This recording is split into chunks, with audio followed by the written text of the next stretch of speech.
What if you could capture an entire season of your life in one little notebook? These are what I call capsule journals, and they've completely changed how I connect with myself through journaling. Join me and I'll explain a little more about it, and I'll show you my capsule journals.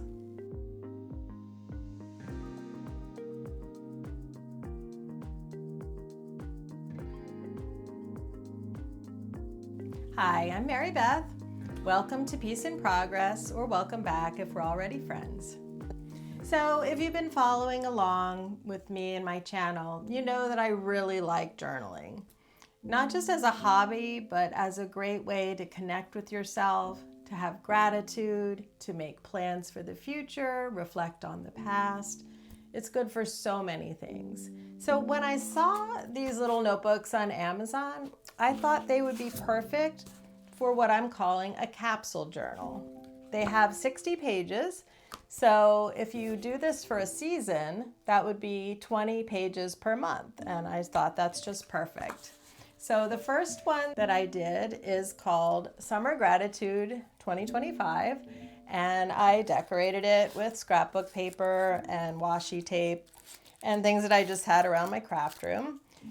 And so I really like to think of these kind of like a photo album or a scrapbook, but more for things like gratitude, poetry, reflections.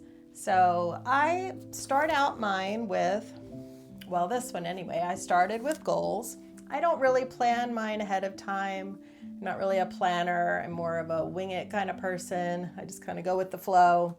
So this one I started with goals, and I talk about I want to practice watercolor painting, take longer walks in the summer. Summer is my favorite month, so I do like it hot. Drink more water, spend unplugged time with my family, read more books. And then this page is just, hello summer, I'm so excited.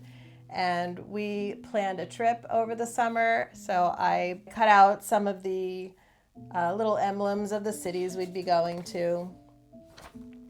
And then here's my gratitude. I try to do 1 or 2 sentences every day. And this was just a fun little page. I thought, break it up a little bit. I just wrote things on here that I like about summer. More gratitude. This one I call travel thoughts. A lot of times when you're traveling, you have a lot more time to think.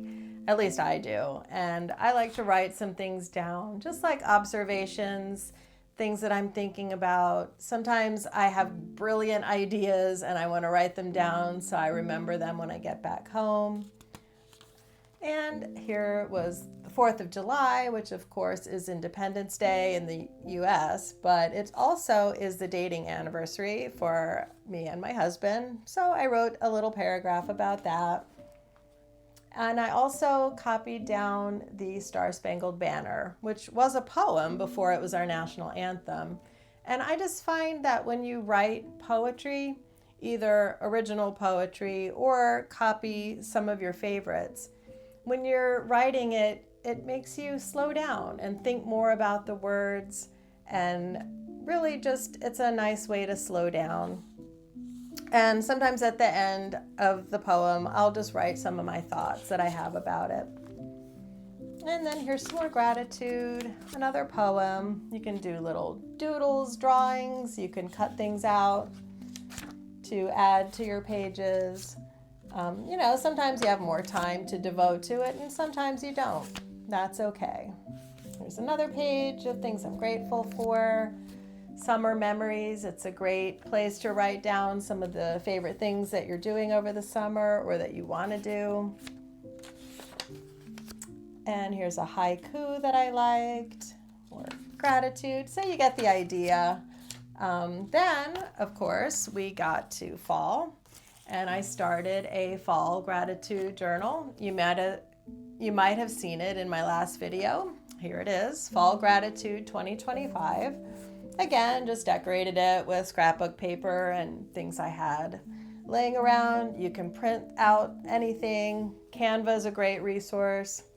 Here's my fall bucket list. That's what I started this one with. And I'm just talking about things that I wanted to do in the fall, like go apple picking, bake a pumpkin pie, go on a hayride, things like that.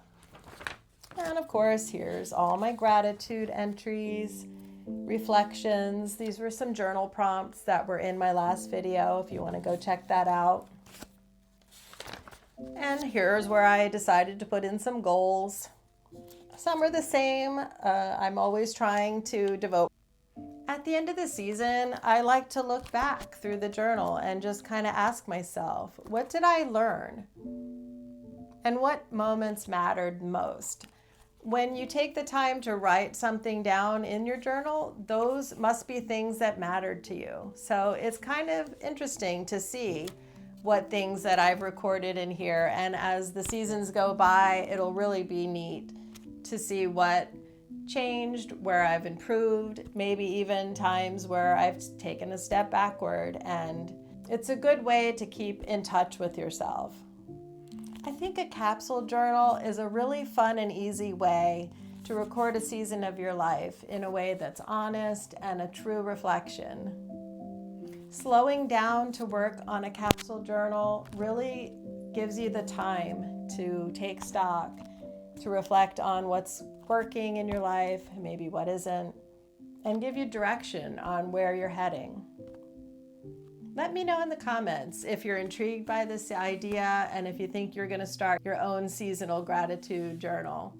You don't really have to wait until the beginning of the next season to start. You can just start right now wherever you are.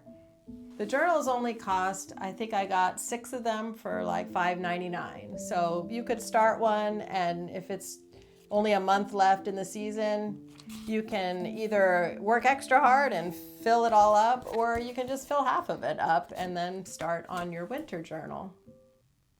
Thanks so much for spending time with me today. I hope you got something out of it, and I hope to see you next time.